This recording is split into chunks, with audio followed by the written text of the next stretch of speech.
Working on my neighbor's 3.6 in his Jeep, and just to show you how hard these damn things are in there, he's got a 1/2-inch brake rod, a heavy-duty 30 Torx, and them suckers are in there. We're replacing the rockers and the valve lashers in this. These are a killer to break loose. I cannot believe that how tight these things are in there. Yeah, that's how tight they're in there. Got the valve lash adjusters and the roller rockers soaking in some new oil before assembly. One side's almost done. Torque the cam phasers down with the oil control bolt. 118 foot-pounds. It's a hefty bolt.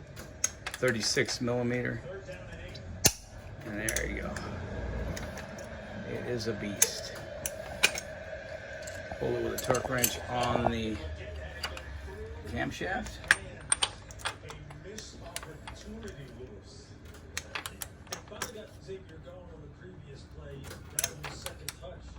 There we have it. Those are torque. Now we start this some on the other side. We got all the new valve adjusters in and all the rocker arms. And that's torqued. Get some RTV and the gasket on there. And we're getting there. Doing those valve cover bolts in the back, you need a 8 millimeter swivel. We use a 1/4 inch swivel that I had. And there's a certain torque spec, just like when you do the camshaft bearings. You've got to torque in a sequence starting basically from the middle and working your way out. Those are 89 inch-pounds for the cams. And now these, we're gonna get them snug down and then use a torque piece and use a torque wrench and torque them to whatever the spec is, if we can get the torque wrench back in the corner good enough. But we got the RTV sealer up on the front and all the new gaskets in. Felpro kit was pretty good, come with everything you need.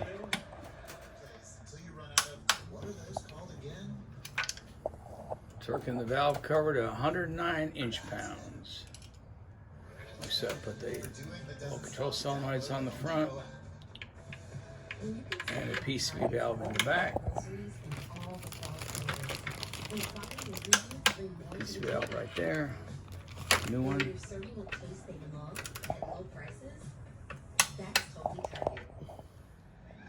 One of the difficult things about working this Jeep is it sits so high. It's got a forward-link suspension. Big Dana 60s front and rear, all set up with heavy-duty suspension. You can see it sets real high. It is set up for off-road. It's basically for rock crawling. So you're up high when you got to work on it. So it leads to a little bit more of a difficulty. You got to work on it and lean over it. It's an intake. If it's an intake valve, then I'm not sure. Oh yeah, because we don't know if it's exhaust or... See, you see that line right there. I don't know. Yep. I think it would be burnt. Let me look at the other one and see if I can get it to look at the other valves here by turning it. All right. Let me try switching cameras on it.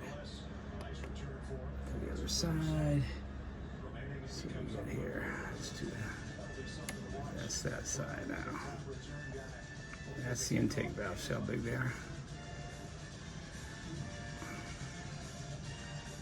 I gotta put this phone down. I can't do this with the whole phone, but they're trying to move the phone instead of this piece. So if I get it, there's the intake valves. You put this phone down, shut it off.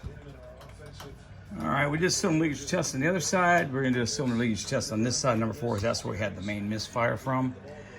We looked inside, didn't see problems. We are replacing all the valve and lash adjusters anyway, but we're gonna go ahead and do this cylinder leakage test and see what we get out of it. The other side was pretty good. It was solid. We only had a 10% leak, so we're gonna go ahead and get this in there. And set this to set to 0. Pressure on the lights reflecting down in there. Get it up to 0 over there. All right, and then just bring it up and hook it in. Go ahead and hook it in. Should be on 0. Yep, we got 100 pounds of pressure. Just hook it right into that hose that's in the cylinder. Let's see what kind of leakage we get.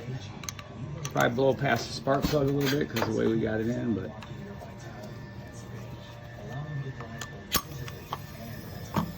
Oh, wow. You got, what does it say? 80. 80% leakage? Yep. Holy crap. Where is it going from? We need to listen to where it's coming from. That's what I was afraid of. Let me get a stethoscope.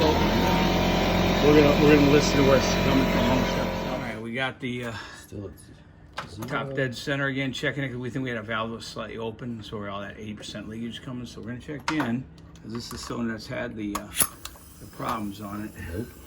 We still got 80% leakage. We have a problem somewhere. So we're gonna have to narrow this down where it's going. We have to listen to the tailpipe and look at the radiator to see if we can figure out where it's coming from. I can't do that holding the phone. All right, well, we're done for the day over at his garage, my neighbor. His 3.6 has got some issues. Got an bad exhaust valve, maybe two. Looked at it with the camera, could see a line in it. And we did the cylinder leakage test. We checked it twice to make absolutely sure. It's leaking 80%. So we felt the tailpipe and it's coming out the tailpipe. And there was recalls on, not recalls, but there was service bulletins on. They're supposed to be covered under extended warranty. Called the dealership and they said, oh, that VIN number's not covered for this guy, for Tate. And I feel kind of bad because they should really cover it because the valves are bad in number 4 cylinder, and that's what a lot of people are complaining about. The good thing is I used to build engines back in the day before I joined the Army, and I used to work at Chevy dealership and at Chrysler back in the day, but I was good with engines. I may not know the new stuff that goes on when it comes to getting those heads off and lapping those valves if we need to and doing what we need to do, provided there's no cracks and the seat's not pitted or worn. We'll get her back on the road again. But for today, we're calling quits. We got to get some valves, got to pull the head off, so we're going to work on that later. I got a deer hunt tomorrow, so we're gonna hold off for a little bit, and then I'm gonna come back. And so anyway, that's what we found. I had a misfire. That's the reason why we're working on it. I had number 4, number 1 misfire. Number 1 was 2 collapsed lash adjusters. I call them lifters, but I guess they're called lash adjusters now. Anyway, we pushed down them. They're really weak and flimsy. The other ones were all solid. So that was causing number 1. Number 1 had only 10% cylinder leakage on it. We did cylinder leakage test. Had 160 on a compression gauge too. We did a compression test on it. Number 4 is a problem, so the valve. So we're gonna fix that and get all the new lash adjusters in too. And he's gonna basically have a new car when he gets done. So provided the head's not cracked or anything like that, I'll do a follow-up video on it for those of you that are interested in it.